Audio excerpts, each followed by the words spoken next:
sacrifice, because of his blood took away the sins of the world. It says here in verse 9, therefore by this the iniquity of Jacob will be covered, and this is all the fruits of taking away his sins.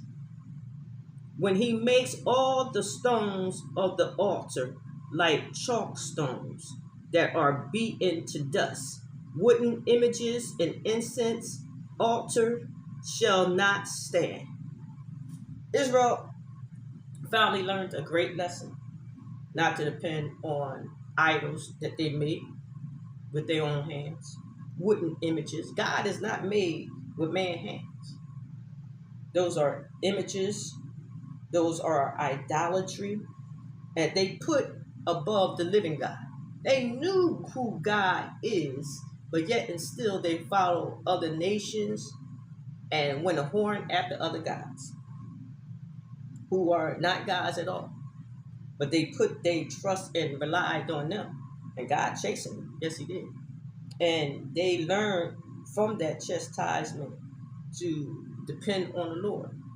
And they got restored, back to Jerusalem in a time of King Cyrus.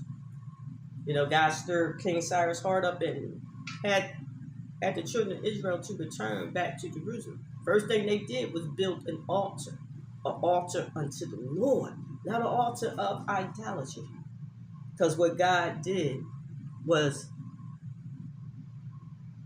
when he makes all the stones of the altar like chalk stone that are beaten to dust, he smashed them down, crumbled them up like dust. Wooden images and incense altars shall not stand. Nothing can stand against the hand and the wrath of God. Yet the fortified city will be desolate. The city that thought they were so strong, but when it comes up against the Lord of hosts, the Lord of armies, no city can stand unless the Lord thou God is right there before them, standing as a protector who do what? Water his vineyard.